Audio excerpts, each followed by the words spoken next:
샬롬, 윤성근 전도사입니다. 이번 한 달간 새롭게 묵상한 성경은 바로 히브리서입니다. 히브리서 묵상을 시작하기 전에 저와 함께하는 성경의 숲과 나무를 통해서 히브리서가 어떤 배경과 어떠한 목적으로 쓰여졌는지 함께 배우고 시작하신다면 히브리서를 묵상해 나가실 때 더 잘 이해가 되고 말씀 속에서 하나님의 은혜가 더욱더 풍성할 줄 믿습니다. 다들 기대하시면서 함께 히브리서로 들어가 보겠습니다.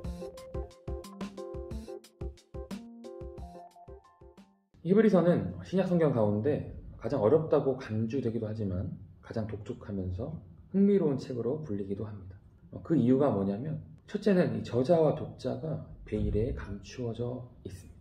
그리고 두 번째는 이 서두부터 집약적이며 굉장히 강렬한 언어로 시작되는 성경입니다. 특별히 1장 1절에 창세기적 표현인 하나님이 말씀하셨다라는 글로 시작하게 되는데 이것은 이 히브리서가 창세기와 맞먹는 위치에 있다는 것을 보여주는 것입니다. 세 번째는요, 하나님의 아들 예수 그리스도의 영광스럽게 빛나는 그 모습을 아주 생동감 있게 묘사하는 책입니다. 신약 성경에 한 번씩만 나오는 광채와 형상이라는 이 두 개의 형이상학적인 단어를 가지고 예수 그리스도의 모습을 묘사합니다. 그 중에 가장 백미는 바로 기독론입니다. 하나님의 아들 기독론과 대제사장 기독론을 아주 자세하고 강렬하게 제시하면서 또한 신약의 다른 성경에서는 발견할 수 없는 멜기세덱 대제사장 기독론을 명료하게 전개하고 있습니다. 또한 구약의 제사제도와 성막에 대해서 많은 부분을 할애하면서 설명하는 책이기도 합니다. 앞서 언급했듯이 저자가 명확하지 않습니다. 히브리서의 저자로 여러 인물이 거론되었는데요. 초대교회 내에서 꽤 이른 시기부터 제기된 인물은 바로 사도 바울입니다. 기록 연대를 2세기 후반에서 3세기 초반으로 추정하는 파피루스 문서인 피문서에서 이 히브리서가 바로 로마서 다음에 위치하고 있기 때문에 바울이 썼다라는 강력한 증거가 되고 있었습니다. 다른 증거로는 초대교회 학자이자 교부들인 이 알렉산드리아의 클레멘트와 오리겐의 주장이 있었습니다. 그러나 오리겐은 이 누가복음의 누가나 또 다른 인물이 히브리서를 썼을 수도 있다라고 주장하면서 결국에는 바울로 확정하지는 못한 채 누가 히브리서를 썼는지는 오직 하나님만이 아신다라는 말을 남기기도 했습니다. 그런데 연구가 계속해서 거듭될수록 그렇게 바울이 기록했다는 주장은 점차 힘을 잃게 되었습니다. 그 이유는 바로 다른 바울 서신들의 문체와 이 히브리서의 문체가 많이 다르기 때문입니다. 또한 히브리서 저자와 바울 사이의 이 계시의 전달 과정에 있어서 이해의 차이가 명확하게 다른 것이 나타나기 때문입니다. 그래서 수많은 학자들은 그 외에 바나바가 썼다, 아볼로가 썼다, 또는 브리스가다, 실라다, 에바브로다, 디모데, 빌립 등 많은 인물들을 거론하였지만 명확한 증거가 없으며 오늘날 대부분의 학자들은 히브리서의 저자를 작자 미상으로 표기하고 있습니다. 히브리서는 저자뿐만 아니라 수신자들, 청중들도 명확하지 않습니다. 구체적인 정보가 기록되어 있지 않기 때문에 특정할 수 없지만 본문의 다른 정보들을 통해서 우리는 그들의 상황을 추론해 볼 수 있습니다. 크게 두 가지 입장이 있습니다. 첫째는 유대인 기독교인들이라는 주장과 이방인 기독교인들이라는 주장이 있습니다. 그러나 전통적으로는 유대인 기독교인이라는 주장을 따르고 있습니다. 그 이유는 히브리서 시작에 우리 조상들에게 말한 것과 이렇게 얘기합니다. 우리 조상이라는 표현을 쓰죠. 그리고 또한 유독 많은 구약 성경의 인용이 그 주장을 뒷받침하고 있습니다. 특별히 구약의 인용 중에서도 바로 이 제사와 관련된 인용과 암시가 많이 나오는데 이것은 그만큼 독자들이 그 내용에 친숙했다는 증거죠. 그래서 바로 유대인 기독교인들이다라고 추측할 수 있습니다. 히브리서가 쓰인 이 시기는요, 많은 학자들의 의견이 있는데 주 60년에서 100년 사이로 추측할 수 있습니다. 히브리서는 처음에는 서두에 인사말이 생략된 편지로 간주되었습니다. 그런데 1797년부터 이 히브리서는 설교다라는 주장이 제기되었습니다. 그래서 지금까지 히브리서를 설교로 분석하고 이해하고 있습니다.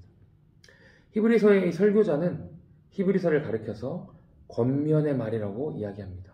호, 로고스, 테스, 파라클레세우스 13장 22절에 나오는데요. 이것은 주 1세기에서 2세기에 있었던 특정한 형태의 설교를 일컫는 말이었기 때문에 설교라고 우리는 이해할 수 있습니다. 히브리서의 기록 목적은 당시 독자들의 상황과 연관이 있게 되죠. 당시 청중들이 유대교로 돌아가려고 하는 상황에서 이 히브리서가 쓰여졌습니다. 왜 그들은 다시 유대교로 돌아가려고 했을까요? 유대인이었다가 그리스도를 믿어서 개종하고 세례를 받았던 당시의 청중들은 예수 그리스도를 믿고 세례도 받고 그리스도인으로 살아갔습니다. 하지만 그럼에도 불구하고 자신 안에 여전히 존재하는 죄의 실제와 그로 인한 마음의 문제 때문에 어려움을 겪고 있었습니다. 그래서 그들은 과거의 이 짐승의 피를 통한 방법이 더욱더 속 시원한 해결책으로 생각되었습니다. 예수 그리스도에 대한 진리와 그 이해가 흔들렸다라는 것이죠. 그렇게 죄에 대한 해결책을 찾지 못한 채 고심하다가 다시 유대교로, 다시 과거의 삶으로 돌아가려는 사람들이 발생하기 시작했습니다. 또한 그들에게는 예수 그리스도로 인한 고난의 상황이 시작되었습니다. 예수가 약속된 메시아다라는 이 믿음의 고백 때문에 그들은 유대인들의 비난과 압박을 받게 됩니다. 이렇게 내적으로, 외적으로 어려운 상황에서 배교자들이 생겨나게 된 것입니다. 그렇게 그 공동체와 그들의 믿음이 흔들리자 히브리서 기자는 그들의 믿음을 견고하게 하고 성숙한 신앙을 촉구하기 위해서 이 히브리서를 쓰게 된 것입니다. 그런 히브리서의 청중들 향해서 이 히브리 저자는 강렬하고 긴급하고 간절하게 말합니다. 그것은 청중들이 유혹을 받아서 따라갈 가능성이 있는 다른 어떤 것보다도 바로 예수 그리스도가 가장 뛰어나시고 가장 우월하다는 것을 지적하는 방법으로 그들을 설득합니다. 우리의 삶의 과거뿐만 아니라 현재와 미래까지도 영향을 미치는 그 예수 그리스도가 과연 누구신가?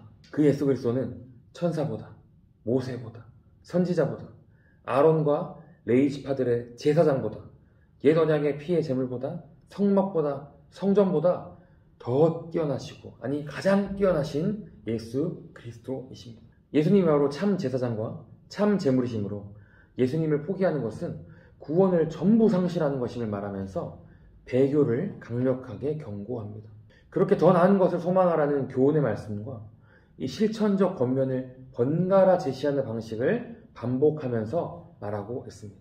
따라서 청중들은 예수 그리스도를 굳게 잡고 또한 그 예수 그리스도를 더욱더 바라보며 믿음의 경주를 낙오하는 것이 아니라 끝까지 완주하는 것이 승리의 기름을 말하면서 믿음을 격려하고 있습니다. 사랑하는 성도님들, 내 안에 여전히 해결되지 못한 죄의 문제로 방황하시는 분이 계십니까? 혹시 예수 그리스도가 누구인가에 대한 의심과 궁금증이 있으신 분이 계신가요? 삶의 여러 가지 문제로 외롭고 어려운 시간을 지나가고 계신 분도 계실 줄 압니다. 또한 하나님을 향한 열정이 식어서 현재 주저앉아 계신 분도 계실까요? 히브리서 묵상을 통해서 지금 나에게 말씀하시는 하나님의 음성을 듣기를 원합니다. 하루하루 이 히브리서 말씀을 묵상하실 때 당시 히브리서를 읽었던 그 독자들, 그 청중들의 마음으로 묵상해 보시기를 원합니다. 히브리서 묵상을 통해서 내 안에 무너진 것들이 다시 세워지고 상처들이 다시 회복되고 하나님을 향한 뜨거운 열정이 다시 끓어오르는 놀라운 일들이 일어나게 될 것입니다.